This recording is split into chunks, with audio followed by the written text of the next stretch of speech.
Assalamualaikum warahmatullahi wabarakatuh. Bismillahirrahmanirrahim. Alhamdulillahi rabbil alamin. Wassalatu wassalamu ala ashrafil anbiya'i wal mursalin wa ala alihi wa sahbihi ajma'in. Allahumma barik lana fi Sya'ban wa ballighna Ramadan. Na'udzu bi kalimatillahi tammati min syarri ma khalaq. Bismillahilladzi la yadurru ma'asmihi syai'un fil ardi wala fis sama'i wa huwas samiul alim. Allahumma idfa' 'anna al-waba' wal ghala' wal riba waz zina wal mihan wa su'al fitan ma zahara minha wa ma batan an baladina hadza Pahang Darul Ma'mur khasatan wa an sa'iril biladil muslimina 'amatan ya rabbal alamin. Nawaitu ta'alluma wa ta'lim wa tadhakkura wa tazkir wa naf'a wal intifa' wal ifadah wal istifadah wal hasa ala tamassuki bi kitabillah wa sunnati rasulih wa du'a ilal huda wa dalalah alal khair ibtigha'a wajhillah wa mardatihi wa qurbihi wa thawabihi lillahi ta'ala. Para penonton, para pecinta ilmu, tuan-tuan guru, para alim ulama, para habaib, seluruh para penonton sama ada di tanah air maupun di Singapura, Brunei Darussalam, di Kepulauan Riau Sumatera, di selatan Thailand, di mana saja siaran ini dapat diikuti, mudah-mudahan berbahagia sekalian. Alhamdulillah, hari ini Rabu 15 hari bulan Mac tahun 2020, bagi kita di Malaysia khususnya masih lagi berhadapan ataupun berada dalam tempoh Perintah Kawalan Pergerakan PKP 2020 ataupun Kordon Saniter, dan dalam konteks global kita masih lagi dalam suasana berhadapan dengan bencana non-alam yang berskala internasional. Dan tanpa kita sedari, bagi kita di Malaysia hari ini, kita telah pun genap 28 hari kita berada dalam tempoh Perintah Kawalan Pergerakan ini. Hari pertama dalam PKP fasa yang ketiga yang akan berakhir pada 28 hari bulan April nanti. Dipahamkan fasa pertama adalah fasa pemantauan, fasa kedua fasa pencegahan, fasa ketiga adalah fasa pemulihan. Dan mungkin nanti akan ada pula fasa pembersihan dan seterusnya fasa pembebasan. Hari ini juga kita dah pun memasuki 21 Sya'ban tahun 1441. Maknanya lagi 8 hari kita akan bertemu dengan bulan Ramadan Al-Mubarak. Dan Perintah Kawalan Pergerakan ini akan tamat pada 28 April mudah-mudahan. Dan kita akan puasa pada 23 April. Maknanya ada 6 hari kita akan sambut Ramadan Al-Mubarak dalam suasana ber-PKP. Namun Alhamdulillah, melihat kepada suasana semasa, kes berkaitan COVID-19 ini ada perkembangan-perkembangan yang baik. Walaupun JP Morgan mengunjurkan semalam pada 14 hari bulan April kita akan cecah 6,300 kes COVID-19. Namun Alhamdulillah, unjuran mereka itu meleset. Setakat jam 5.30 petang semalam, kita hanya cecah 4,987 kes sahaja. Dan pihak Kementerian Kesihatan menjangkakan kita akan kekal di bawah 5,000 kes. Syukur Alhamdulillah. Cuma kita ada penambahan kluster. Setakat ini kita ada 25 kluster ataupun punca berlakunya COVID-19. 40% adalah punca di Seri Petaling. Tapi ada pula muncul kluster-kluster yang baru. Kluster Rembau lah, kluster Bali lah, macam-macam. Dan kalau tak dikawal, ada pula anti kluster-kluster lain. Kluster Tingyan dekat Sepang, Nyentam buat pesta sembuai dan macam-macam lagi. Selain itu juga kita ada kes-kes sporadik yang tak tahu mana datang ataupun apa puncanya. Yang penting bagi kita dalam mengharungi suasana bencana non-alam yang berskala nasional ini, kekallah tinggal di rumah, stay at home.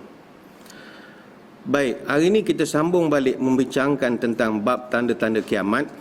Kita pakai buku yang merupakan tesis master daripada Dr. Yusuf Ibnu Abdullah Ibnu Yusuf Al-Wabil yang telah membuat satu tesis peringkat sarjana berkaitan Asyratus Sa'ah, dan beliau telah kumpulkan 57 hadis berkaitan tanda kiamat kecil, ada 8 hadis tanda kiamat besar, dan ada 5 hadis berkaitan tentang tanda-tanda terakhir kiamat. Pada kesempatan 8 Mac yang lalu, kita sempat membahaskan berkenaan dalil-dalil akan keluarnya Ya'juj dan Ma'juj.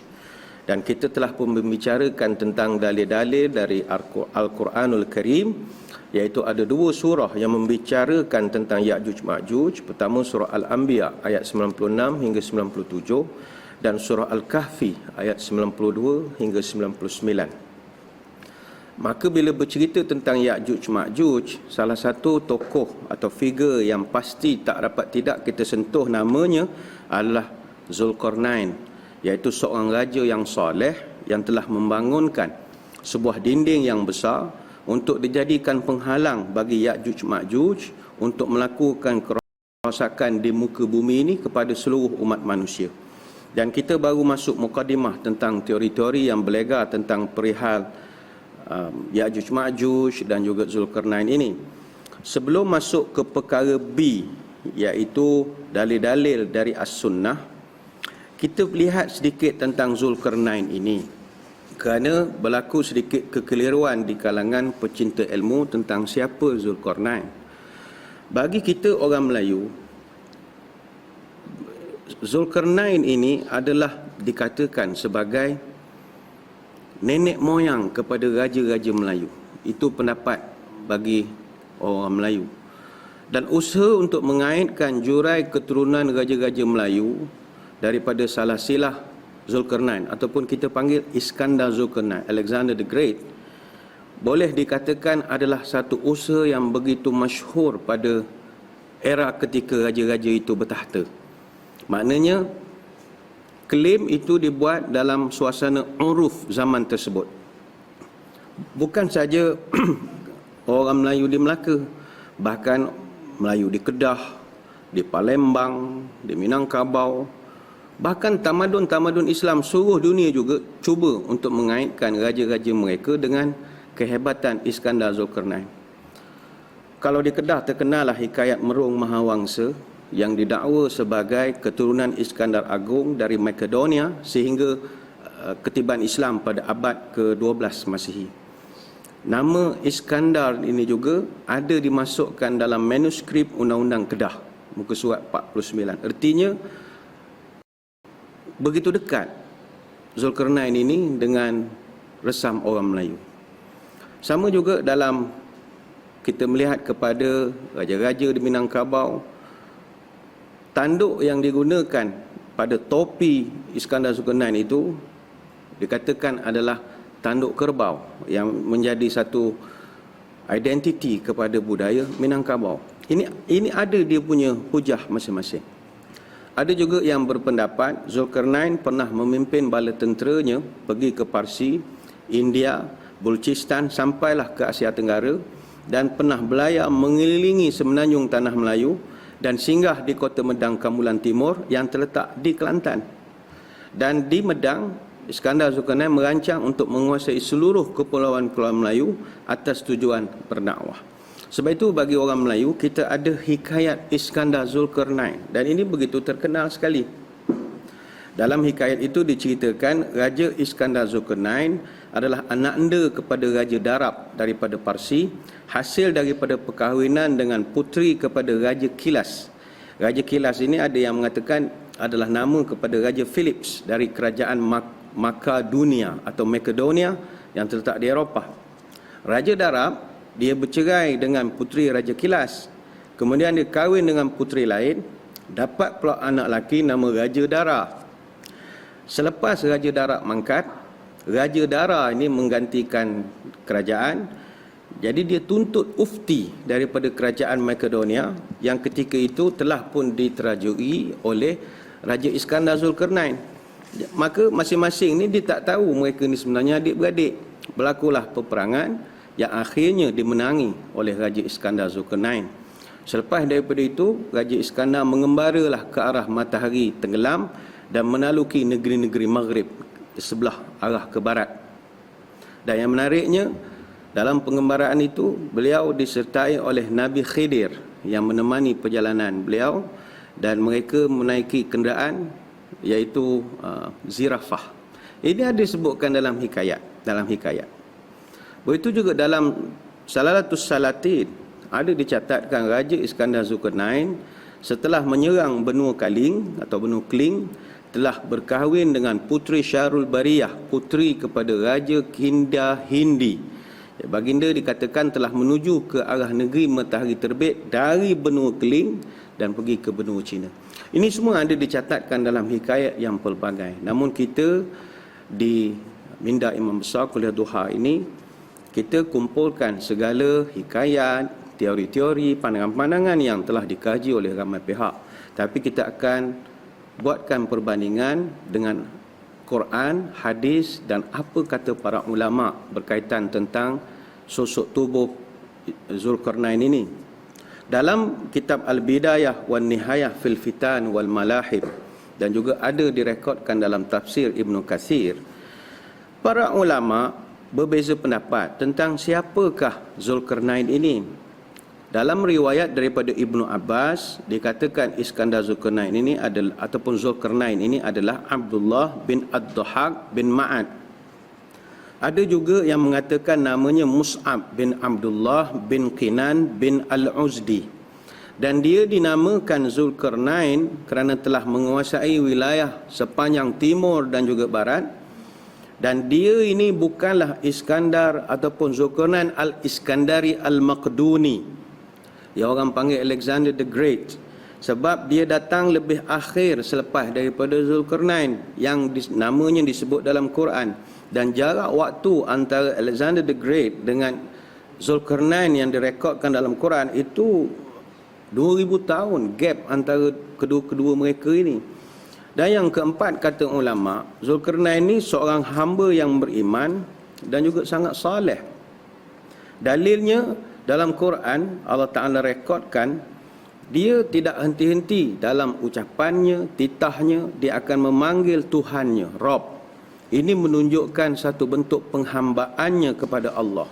Berulang-ulang kali dia mengucapkan Rabb, Rabb, Tuhan, Tuhan. Sebagai contoh dalam surah Al-Kahfi ayat 98. Qala hadza rahmatum min rabbi fa idza jaa wa'du rabbi ja'alahu dakka wa kana wa'du rabbi haqqan.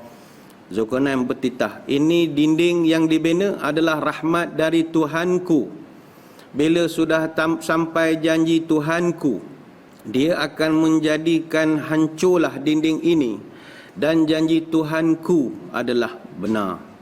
Jadi orang yang soleh memang itulah sifat mereka, kata ulama, tidak henti-henti menyebut Tuhan, Tuhan dalam percakapan mereka.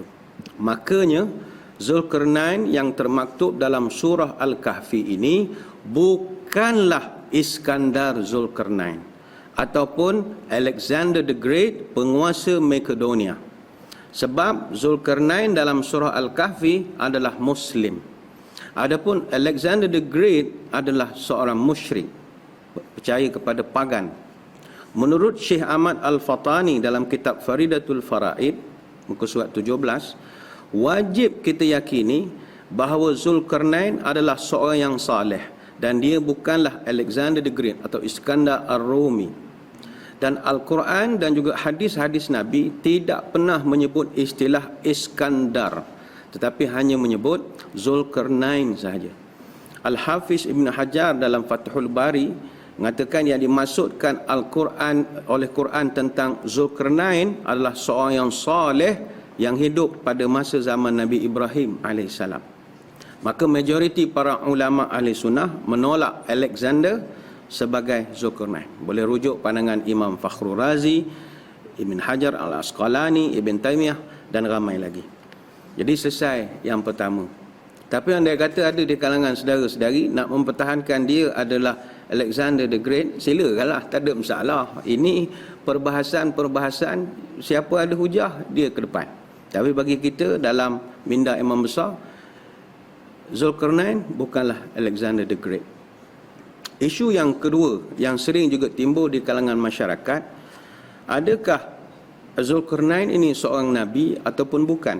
Al-Imam Al-Hakim dalam Mustadrak meriwayatkan satu hadis daripada Nabi, ma adri atubba'un anbiya'an kana amla wa ma adri Zulkarnaini anbiya'an kana amla wa ma adri al-hududu kaffaratun li ahliha amla.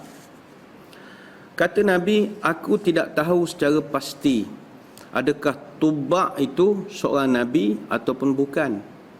Tubba' ini kita akan sampai satu bab dalam bab Ya'juj Ma'juj dan membincangkan agak terperinci tentang Tubba'. Jadi Nabi tak pasti Tubba' ini nabi ataupun bukan. Aku juga tidak tahu secara pasti adakah Zulkarnain seorang nabi ataupun bukan. Dan ketiga, kata Nabi, aku juga tidak tahu secara pasti adakah hukum hudud, iaitu potong tangan untuk pencuri dan juga seumpamanya, adakah hukuman itu boleh menghapuskan dosa ataupun tidak. Aku tidak tahu, kata Nabi. Ini hadis riwayat Imam Hakim. Dalam Quran berkaitan Tubba' tadi, Allah Ta'ala ada sebut 3 nama. 3 nama yang mana nama ni misteri. Tidak banyak kajian-kajian yang dapat jawapan yang tuntas siapa mereka ini. 3 nama yang sebut dalam Quran. Pertama sekali Khidir, Nabi Khidir. Yang kedua Tubba'. Yang ketiga Zulkarnain. 3 nama ni ada dalam Quran dan tidak ada satu jawapan yang final tentang siapakah mereka ini. Maka kalau Nabi sendiri tidak tahu secara pasti tentang status Zulkarnain, maka apatah lagi kita. Kalaupun ada silang pendapat ataupun para ulama tentang kedudukan dia sebagai nabi ataupun bukan, itu hanyalah pendapat sahaja. Yang pasti Zulkarnain adalah raja yang soleh, pemimpin yang beriman kepada Allah dan percaya dengan hari kiamat. Baik, ada juga yang mengatakan Zulkarnain ini adalah raja Quraisy yang agung ataupun Cyrus the Great. Cyrus the Great. Hasil daripada kajian Said Ahmad Khan, Maulana Abdul Kalam Azad, Udin Khamrashahi dan juga Dr. Muhammad Ibrahim Bustabi Parizi, mereka percaya bahawa Zulkarnain adalah Cyrus the Great. Siapa Cyrus the Great?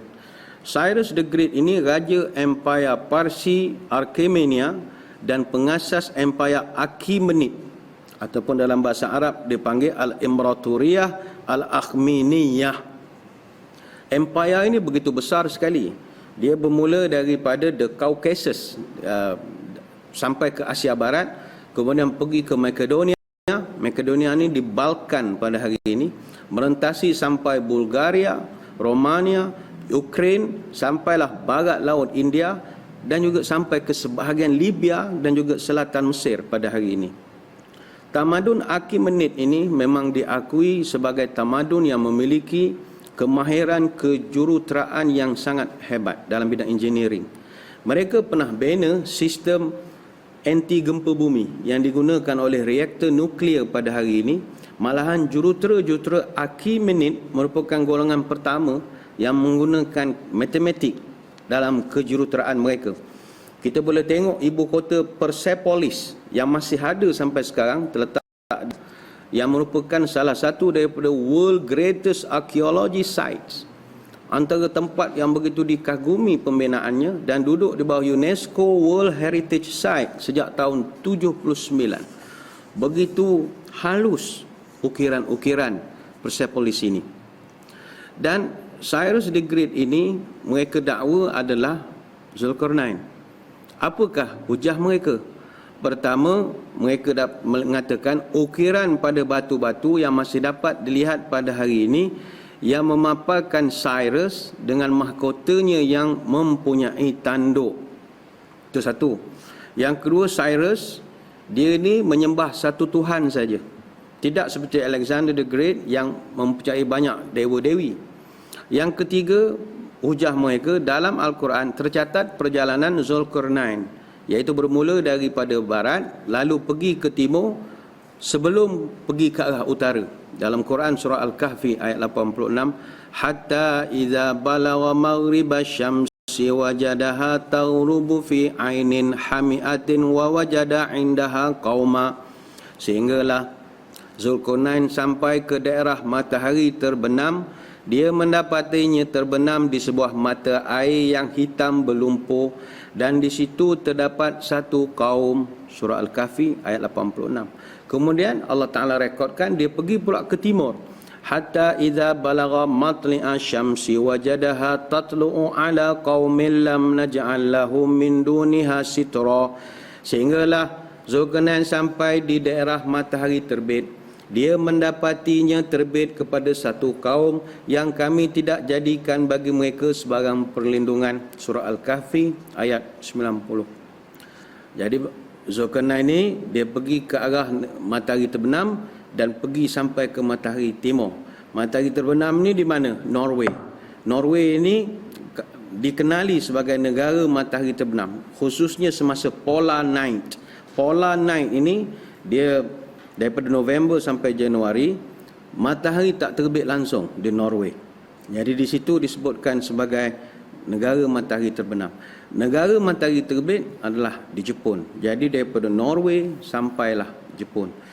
Ini perjalanan Zulkarnain. Jadi para sarjana mengatakan ini bertepatan dengan ekspedisi Cyrus yang memulakan penaklukannya di barat Parsi, sampailah ke Lydia di Asia Kecil, kemudian dia patah ke timur sehingga ke Makran dan juga Sistani. Sistani ini Sintian, kawasan Ya'juj Ma'juj, sebelum dia ke timur laut menawan Eropah berhampiran dengan Balkan pada hari ini. Dan ekspedisi Cyrus ini diteruskan dengan penaklukan Lycia, Cilicia dan Phoenicia, dan mereka gunakan teknik pembinaan tembok yang masa itu orang Yunani belum kenal lagi dengan teknik tersebut. Jadi kepribadian Alexander ini juga, kata para sarjana, itu juga adalah seorang lelaki yang mulia, bukan seperti Alexander the Great. Alexander the Great, dia digambarkan sebagai seorang yang suka berpesta arak. Dia digambarkan sebagai seorang yang mempunyai kekasih gelap, seorang laki-laki nama Hephaestion, kekasihnya. Ini kalau yang malas membaca boleh tengok filem Alexander, lakonan Colin Farrell dengan Angelina Jolie. Digambarkan itu adalah seorang homoseksual dan macam-macam lagi. Jadi hujah para sarjana ini, maka Alexander bukanlah Zulkarnain, tapi Zulkarnain adalah Cyrus. Bagaimana prinsip kita di sini? Kita di sini berpandangan, jika Cyrus adalah Zulkarnain, maka mustahillah dia dapat bertemu dengan Nabi Ibrahim yang zamannya lebih awal daripada dia. Dan Cyrus ini juga dalam imej-imej yang digambarkan, dia tak pakai pun topi bertanduk dua macam Zulkarnain ini kan tanduk dua. Kalau kita Google gambar Cyrus tak banyak. Dia banyak gunakan hem crown saja yang terkenal di kalangan Firaun di Mesir, ataupun round and soft edge shape felt caps, macam topi yang macam bentuk telur, ada garisan-garisan. Sedangkan Zulkarnain yang bermaksud memiliki dua tanduk itu, memiliki topi yang ada tanduk sebagai simbolik kekuasaannya di timur dan juga di barat, dan juga tanduk adalah topi raja-raja zaman dahulu. Panjanglah cerita tentang Zulkarnain ini, kita tidak berhajat untuk nak bercerita terlampau terperinci tentang Zulkarnain, sebab walau siapa dan betapa pun dia tidak memberi kesan yang banyak pun kepada kita, kerana fokus kita adalah tentang Ya'juj dan Ma'juj. Namun saya bawakan ini untuk melihat perbahasan-perbahasan, teori-teori yang ada, untuk kita santuni dengan apakah pandangan para ulama. Buka muka surat bagi yang ada kitab, buka muka surat 291. Kita masuk kepada dalil-dalil dari as-sunnah yang sahih. Baik, hadis-hadis tentang Ya'juj dan Ma'juj mencapai darjat mutawatir secara makna. Ada dua hadis yang akan kita bahaskan. Pertama, hadis Ummu Habibah binti Abi Sufyan daripada Zainab binti Jahash. Pada satu hari Rasulullah sallallahu alaihi wasallam datang kepadanya dengan terkejut. Baginda telah bersabda, la ilaha illallah wailun lil arabi min syarri qad iqtaraba futihal yawma min radmi ya'juja wa ma'juja mithlu hadhihi wa halaqa bi isba'ihi. Yang ini kita baiki sikit. Hadis pada muka surat 292, hadis baris yang kedua, wa halaqa, dia buat di sini bi usbu'aihi, kita betulkan bi isba'ihi. Kemudian bi isba'ihi al-ibhama, baris atas, bukannya ibhami, ibhama. Wallati taliha. Kata Nabi, la ilaha illallah, celakalah orang Arab kerana keburukan telah pun dekat. Hari ini dinding penghalang Ya'juj Ma'juj telah terbuka seperti ini. Kata Ummu Habibah, Nabi meletakkan jari ibu dan juga jari telunjuknya. Makna nak menunjukkan sudah pun terbuka. Kemudian Nabi menyambung lagi, faqalat, tambahkan fa itu ya. Dia buat di situ baris ketiga, qalat saja tambahkan fa. Faqalat Zainabu bintu Jahshin, faqultu ya Rasulullah anuhliku. Buangkan fa dalam hadis kitab kita ini, baris yang ketiga. Afanahliku, kita betulkan anuhliku, buang fa. Wa fina salihun, qala na'am idza kathural khabathu. Selepas Nabi kata dinding dah terbuka begini, maka Zainab binti Jahash pun bertanya, ya Rasul, adakah kami semua akan binasa sama? Padahal di kalangan kami ramai orang baik-baik. Nabi jawab, ya, kalau kejahatan sudah bermaharajalela. Hadis dalam Sahih Al-Bukhari. Jadi ini hadis yang pertama. Ini juga ada hadis dalam riwayat Imam Muslim, kitab Al-Fitan wa Asyratus Sa'ah. Jadi ini hadis pertama, Nabi sebut tentang Ya'juj wa Ma'juj. Maknanya zaman Nabi dindingnya sudah terbuka begini, kata Nabi. Barangkali sekarang ni dindingnya dah terbuka betul. Maka Zainab tanya, dah kalau dia keluar buat kerosakan, kan kami ramai orang baik-baik, ramai orang rajin pergi masjid, ramai orang rajin mendengar ilmu macam-macam, takkan kena juga? Kena belaka, kata Nabi. Lebih kurang macam kita sekarang ni lah. Penyakitnya entah datang pada mana, yang kena-kena semua kena. Baik, itu hadis yang pertama. Hadis yang kedua, muka surat 292, yang ini tak ada matannya. Saya bacakan untuk mengambil berkat matan. Hadis daripada An-Nawas bin Sam'an. Dan ini adalah hadis paling mustahak untuk nak memahami kronologi peristiwa Ya'juj dan Ma'juj di bumi, ataupun the emergence of Ya'juj Ma'juj before kiamah. Ini hadis yang sangat mustahak.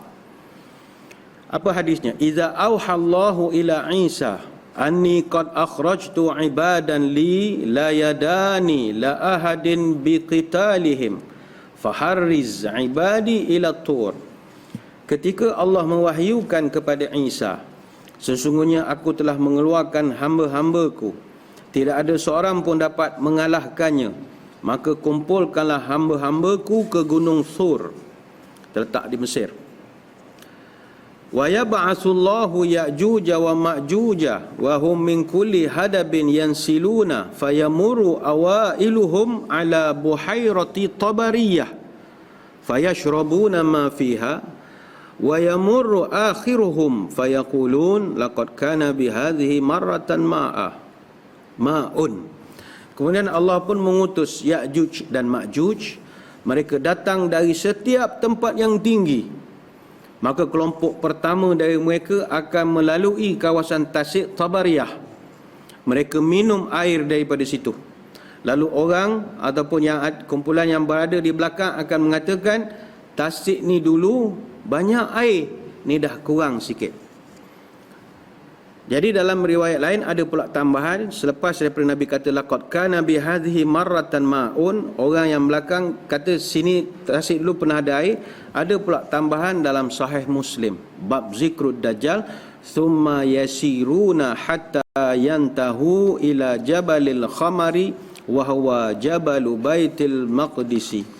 Kemudian mereka pun berjalanlah sampai ke gunung Al-Khamar, iaitu gunung di Baitul Maqdis.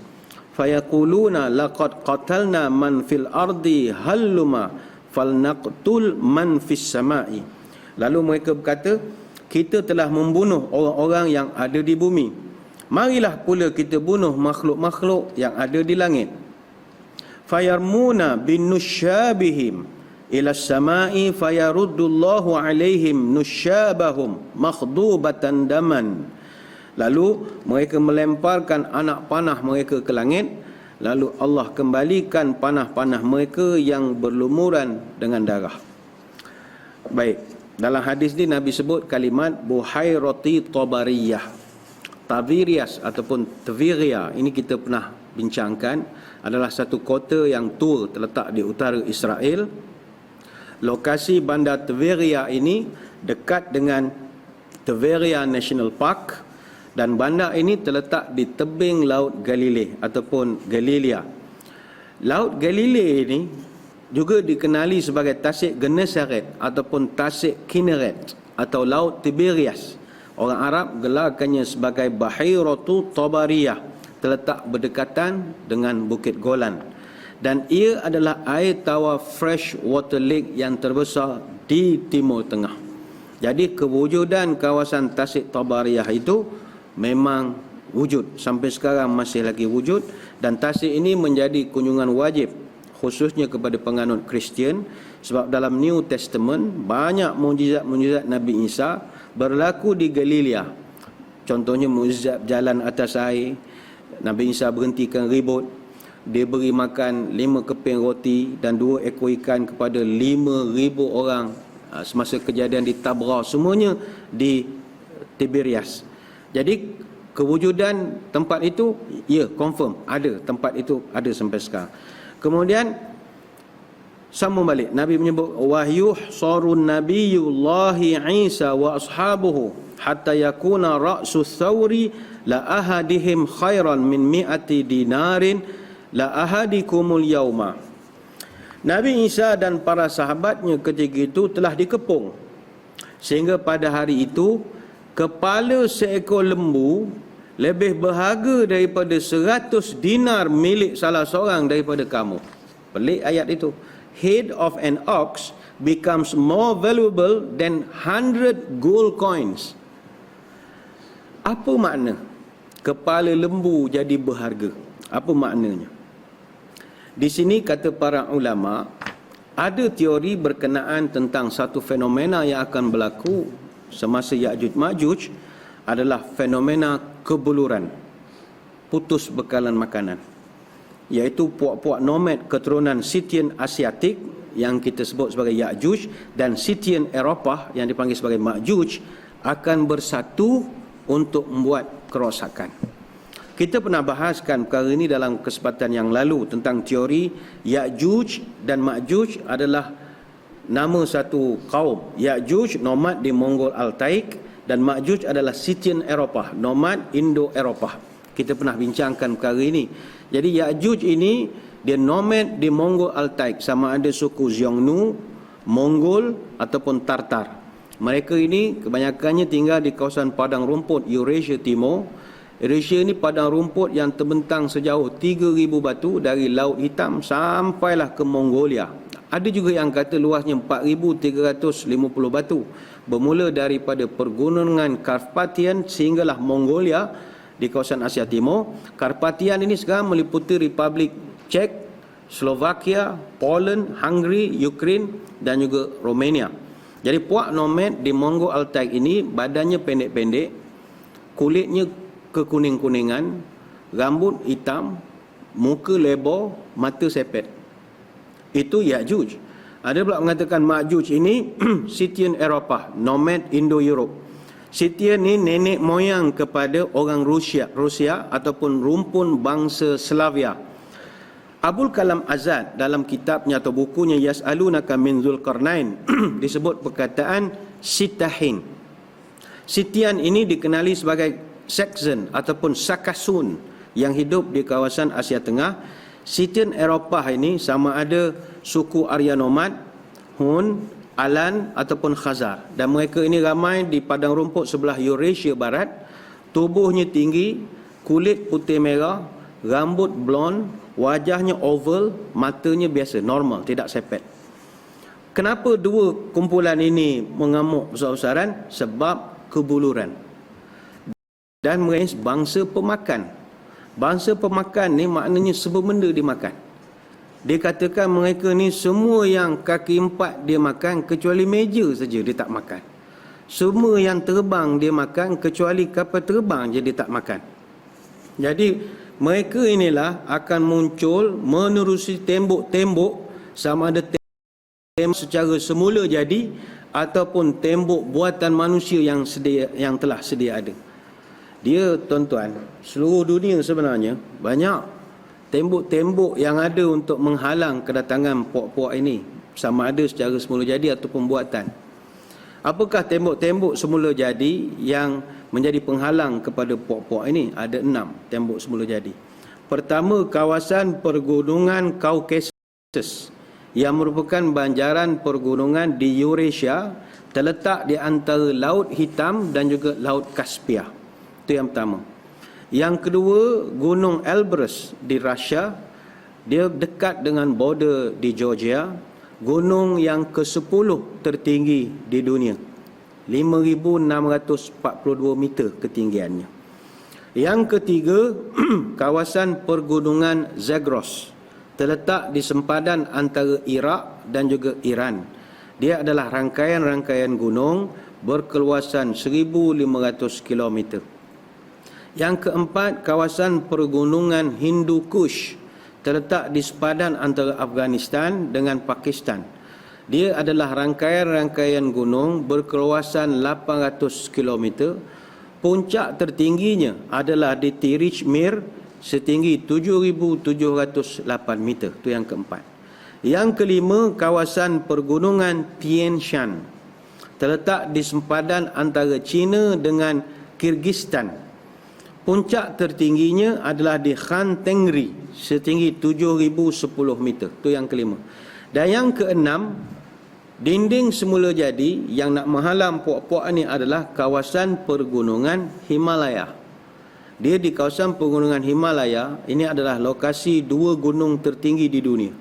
Pertama, Everest. Everest nombor 1, 8,848 meter.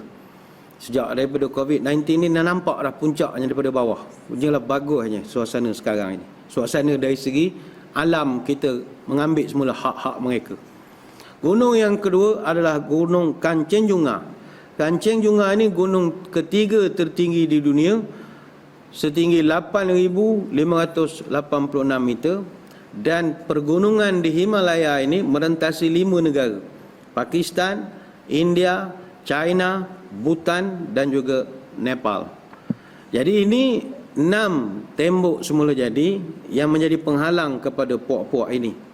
Tetapi Nabi sebut sampai masa esok mereka akan tembus juga tempat-tempat ini.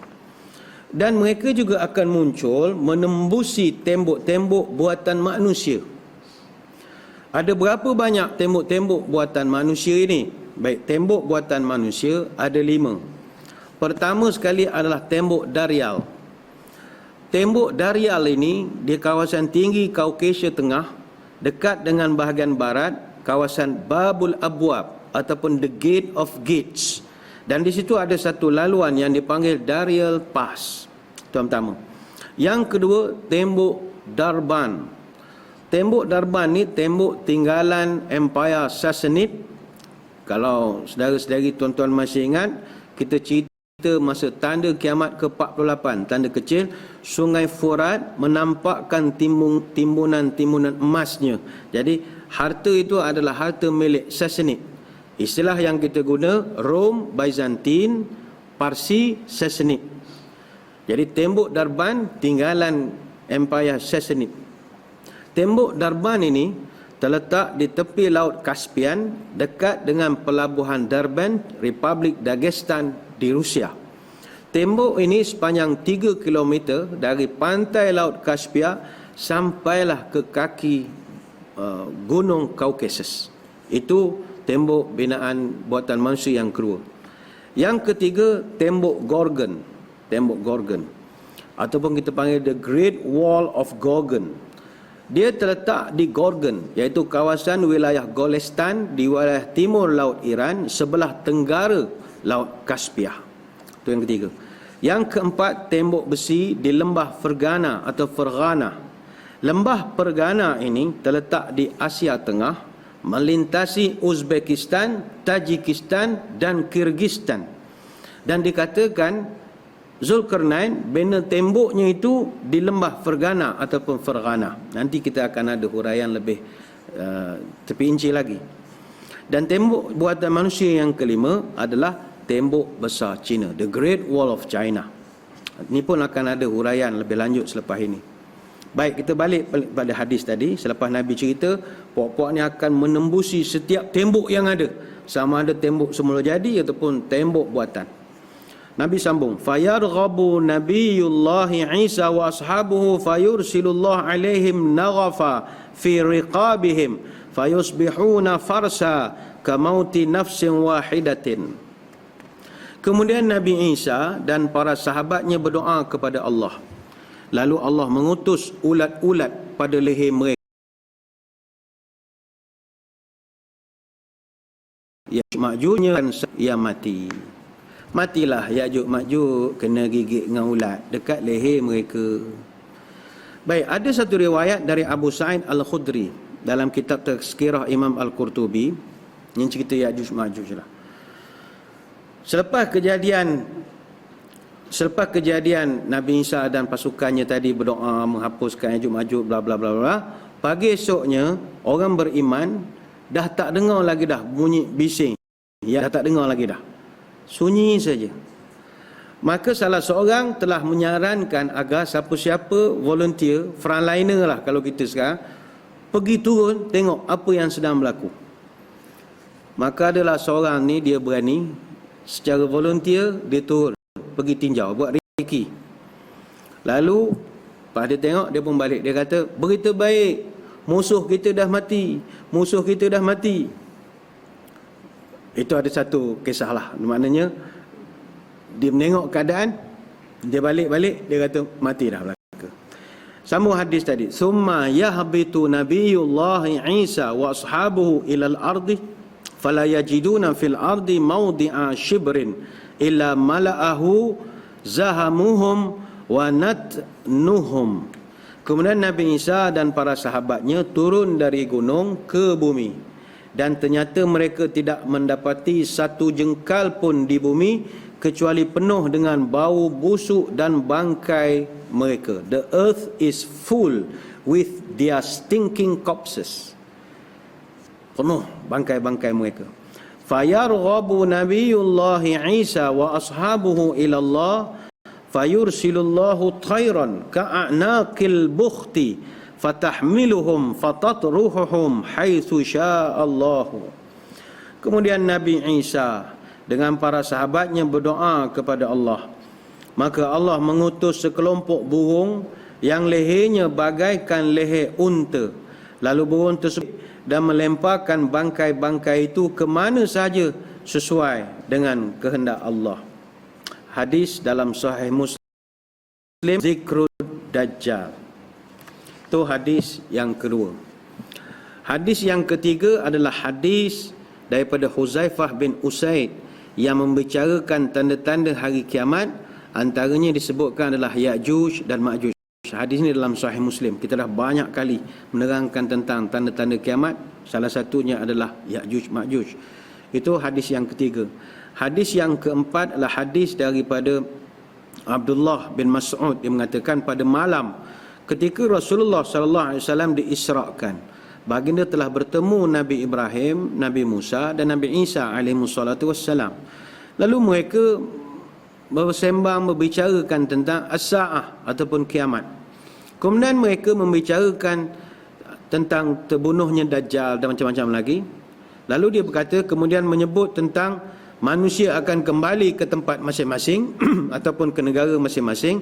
Lantas mereka akan berhadapan dengan Ya'juj dan Ma'juj yang datang dengan begitu cepat sekali daripada tempat-tempat yang tinggi. Tidak ada satu tempat pun yang tempat itu yang ada air, melainkan mereka akan minum. Dan tidak ada tempat pun mereka akan buatkan kerosakan. Mereka akan minta pertolongan kepadaku, kata Isa. Lalu aku berdoa kepada Allah, lantas Allah matikan Ya'juj dan Ma'juj dan bumi pun jadi bau busuk kerana kematian-kematian mereka. Lalu mereka minta tolong lagi kepada aku. Kemudian aku berdoa kepada Allah. Lalu Allah kirimkan air yang menghanyutkan bangkai ataupun jenazah mereka ini pergi ke laut. Itu kata Nabi Isa. Ini hadis dalam Mustadrak Al-Hakim. Itu hadis yang keempat. Hadis yang kelima adalah hadis daripada Abu Hurairah radhiyallahu anhu. Ini muka surat 293 yang bawah itu ya. Wa yakhrujuna 'alan nasi fayastaquna al-miyahu. Yang ini baiki sikit. Barisnya baris depan bukan miyaha, miyahu. Wa yafirun nasu minhum qala fayab'atsullahu 'alaihim naghafan fi aqfaihim. Yang ini dalam kitab kita ataupun dalam buku terjemahan kita ini, dia tertinggal satu baris perkataan ini. Biasanya ada muridnya di depan boleh tunjuk-tunjuk, ni tak ada, ni bayang sendiri sajalah ya. Saya bacakan ejaannya. Fayab'atsullahu 'alaihim naghafan fi aqfaihim. Nantilah lepas PKP kita cek semula lah ejaannya. Dan mereka pun keluar menuju kepada manusia. Mereka mengambil air dan manusia jauh daripada mereka. Fayarmuna bisihamihim. Fayarmuna bisihamihim. Muka surat 293, baris yang kedua, dia buat sihamahum. Tambahkan ber di depan, bisiha, mim tu baris bawah. Bisihamihim fis samai. Fatarji'u makhdabatan bid-dima'i. Fayaquluna qaharna ahlal ardi wa ghalabna. Ini baris yang ketiga. Ahlal ardi dia buat alaina, bukan alaina, ghalabna. Itu ain jadikan ghin, ya tu jadikan ba. Wa ghalabna man fis samai quwwatan wa uluwan. Mereka melemparkan panah-panah mereka ke langit, lalu panah tersebut kembali dengan berlumuran darah. Dan mereka kata, kita telah kalahkan penghuni bumi dan telah mengungguli kekuatan dan ketinggian orang-orang yang duduk di langit. Qala fayuhlikuhum wallazi nafsi. Ini betulkan. Wallazi nafsi, dia buat situ nafsu Muhammadin biyadihi inna dawabal ardi latasmanu wa tabtaru. Tabtaru bukan tabturu. Wa tashkuru syakaran. Syakaran bukannya syukran. Syukran itu terima kasih. Wa taskuru bukannya wa taskura. Wa taskuru sakaran min luhumihim. Baginda bersabda, lalu Allah mengutus ulat-ulat di leher mereka dan Allah hancurkan mereka. Tuhan yang jiwa Muhammad berada di tangannya, sesungguhnya binatang-binatang bumi menjadi gemuk, banyak lemak, susu dan juga mabuk kerana memakan hadis dalam Sunan At-Tirmizi. Jadi dalam buku terjemahan kita, hadis yang muka surat 293, baris yang ketiga itu, qala fayab'atsullahu an wajalla alaihim naghfan fi aqfaihim, sampai muka surat sebelah 294. Jadi tuan-tuan puan-puan ambil perkataan fayab'atsullah tu sampailah fi aqfaihim. Yang itu satu baris, tarik ke atas. Tarik ke baris pertama. Wa yafirun nasu minhum qala, tambah situ qala, terus sambung dengan fayab'atsullahu. Tak faham tak apa, musim PKP ni guna pula. Nanti kita akan betulkan balik ya. Baik, selesailah hadis-hadis tentang Ya'juj wa Ma'juj. Maknanya kalau ada orang pertikaikan, ya ke benda ni wujud? Ya, kita kata wujud, dalam Quran ada dan dalam hadis pun ada. So, no doubt about it. Seterusnya kita masuk kepada perkara yang ketiga, dinding Ya'juj dan Ma'juj. Muka surat 294. Zulkarnain membina dinding Ya'juj dan Ma'juj untuk menghalangi mereka ini daripada untuk menghalangi mereka dengan orang-orang yang sebelumnya telah minta pertolongan daripada Zulkarnain kerana mereka ni asyik diganggu oleh Ya'juj dan Ma'juj. Perkara ini telah direkodkan dalam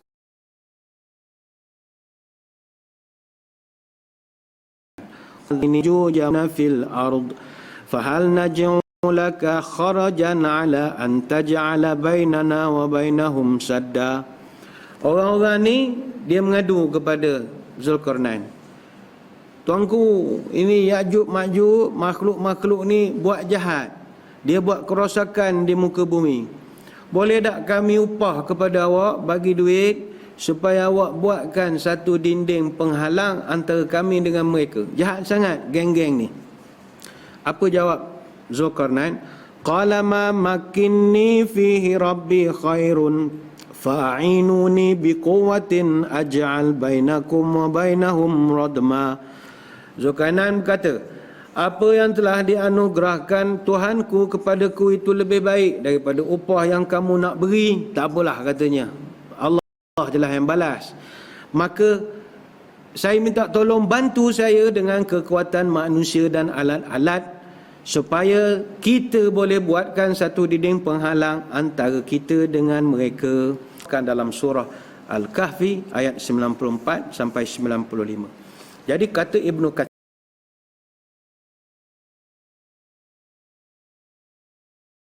dalam tafsir ini, manusia dengan Ya'juj dan Ma'juj, tempatnya itu disebutkan dalam firman surah Al-Kahfi ayat 90 adalah di timur. Hatta idza balagha matli asy-syamsi, hinggalah Zulkarnain sampai ke tempat terbit matahari, maknanya di sebelah timur. Tempat dinding penghalang tersebut tidak diketahui tempatnya secara pasti, itu tidak ada. Namun sebahagian daripada raja-raja dahulu ataupun para sejarawan yang begitu minat dengan kajian, mereka usaha buat kajian di mana tempatnya. Dan antara yang terkenal dalam sejarah adalah Khalifah Al-Wathiq. Khalifah Al-Wathiq ini khalifah zaman Abbasiyah. Nama penuhnya Harun bin Muhammad Al-Mu'tasim bin Harun Ar-Rashid. Dia dibai'ah jadi khalifah masa umur 26 tahun. Dan dia mangkat di dalam perjalanan ke Mekah masih muda, umur 36 tahun. Dalam kitab Al-Bidayah wan Nihayah ada dicatatkan baginda Al-Wathiq, dia pernah utus beberapa orang gabenarnya bersama dengan pasukan infanteri untuk pergi melihat, meneliti, mengkaji dan menjelaskan tentang dinding yang dibuat oleh Zulkarnain ini. Pernah ada ekspedisi khas. Jadi direkodkan dalam kitab Bidayah wa Nihayah, mereka telah menelusuri dari satu negeri ke satu negeri, satu negara ke satu negara, satu kerajaan ke satu kerajaan, hinggalah mereka sampai ke dinding tersebut. Dan mereka melihat dinding tersebut dibuat daripada besi dengan campuran biji timah. Mereka sebutkan bahawa mereka melihat sebuah pintu yang sangat besar dengan kunci yang sangat besar, dan mereka juga melihat susu-susu dan madu-madu pada sebuah benteng di sana, dan dia dijaga oleh para pengawal daripada kerajaan-kerajaan yang bersempadan dengan dinding tersebut. Dinding tersebut sangat tinggi sekali, tak boleh nak dipanjat. Begitu juga dengan gunung ganang yang sekelilingnya, itu juga tak dapat nak didaki. Selepas itu mereka kembali ke negara mereka. Setelah mereka menggembara lebih daripada 2 tahun, banyak perkara-perkara ajaib yang mereka saksikan. Dan cerita ni panjang, boleh rujuk kisah ini dalam tafsir Ibn Katsir jilid yang kelima, muka surat 193. Kisah ini disebutkan oleh Ibn Katsir dalam tafsirnya, tetapi dia tidak menyebutkan pula sanadnya. Maka mudah-mudahan cerita ini ada manfaatnya, dan hanya Allah saja tahu kebenaran cerita ini, tapi ada direkodkan dalam tafsir Ibn Katsir. Dan yang ditunjukkan daripada beberapa ayat yang lalu, bahawa dinding itu dibangunkan antara 2 gunung berdasarkan firman Allah, hatta iza balagha bainahu saddain, hingga apabila Zulkarnain telah sampai di antara 2 gunung. Ini dalam surah Al-Kahfi ayat 93. Perkataan as-saddana adalah dua gunung yang saling hadap berhadapan. Kemudian Allah Ta'ala menyebut hatta idza sawa bainas sadafain, hingga apabila potongan besi itu telah sama rata dengan kedua puncak gunung itu. Surah Al-Kahfi ayat 96. Kata Ibnu Katsir dalam tafsirnya, maknanya ialah bila telah sama rata tembok itu dengan kedua puncak gunung. Dinding itu dibuat dengan menggunakan potongan-potongan besi, kemudian dituangkan cairan timah sehinggalah menjadi satu penutup yang sangat kuat. Imam Al-Bukhari meriwayatkan ada seorang tanya kepada Nabi, berbicara dengan Nabi, "Ya Rasulullah, qad ra'aitu sadda allazi baina Ya'juj wa Ma'juj." Qala kaifa ra'aitahu? Qal mithlul burdil muhabbar, tariqatun hamra'u wa tariqatun sauda'u. Qala qad ra'aitahu. Ada satu orang lelaki datang jumpa Nabi. Dia pun beritahu, "Ya Rasulullah, saya dah pernah jumpa dinding yang menghalang Ya'juj Ma'juj ini, ya Rasulullah." Nabi pun terkejut. Nabi tanya, "Kaifa ra'aitahu?" Macam mana pula awak boleh menengok? Lelaki itu menjawab, "Mislu burdil muhabbar."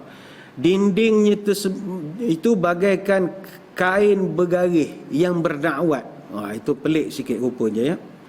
Kemudian satu garis merah dan satu lagi garis hitam. Dia bergaris-garis ya Rasulullah. Maka apa jawab Nabi? "Qad ra'aitahu."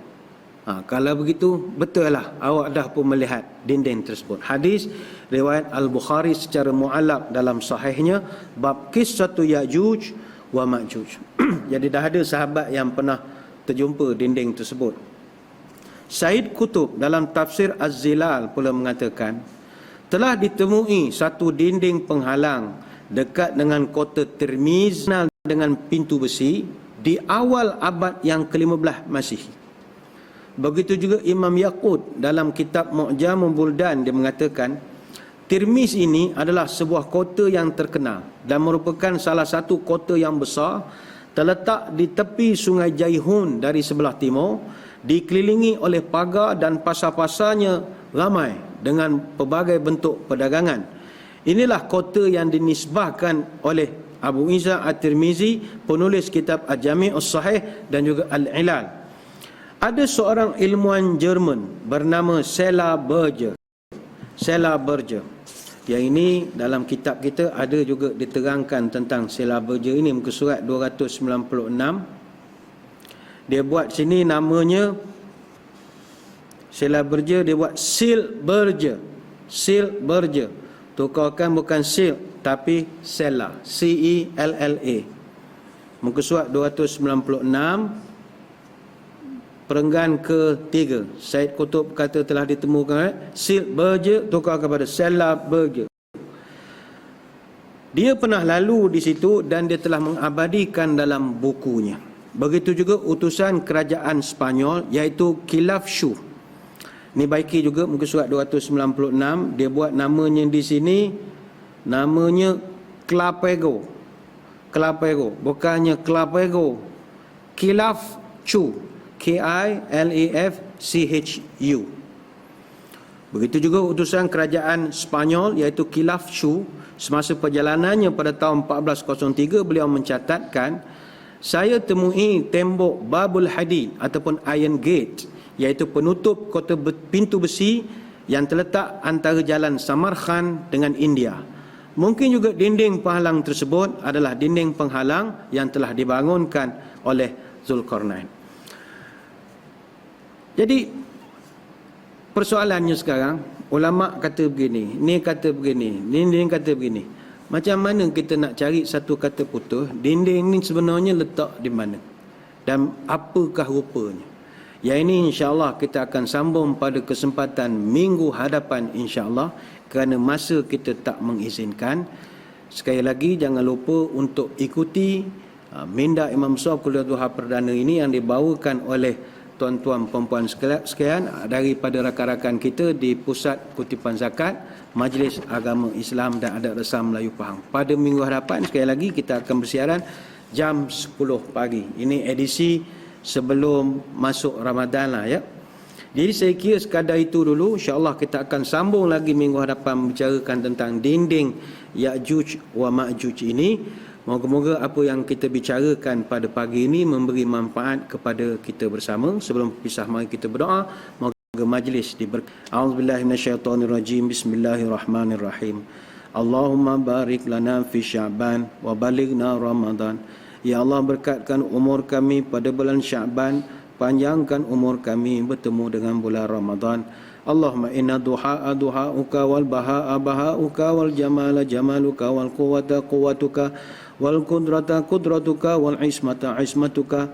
Allahumma in kana rizqina fis sama'i fa anzilhu wa in kana fil ardi fa akhrijhu wa in kana mu'siran fayasirhu wa in kana haraman fatahhirhu wa in kana ba'idan faqarribhu bihaqqi duhaika wa bahaika wa jamalika wa quwwatika wa qudratika atina ma ataita ibadika salihin. Subhanakallahumma wa bihamdika nashhadu an la ilaha illa anta nastaghfiruka wa natubu ilaik. Wa sallallahu ala sayyidina Muhammadin wa ala alihi wa sahbihi baraka wasallam. Walhamdulillahi rabbil alamin. Sekadar itu, stay at home. Wabillahi taufiq wal hidayah. Wassalamualaikum warahmatullahi wabarakatuh.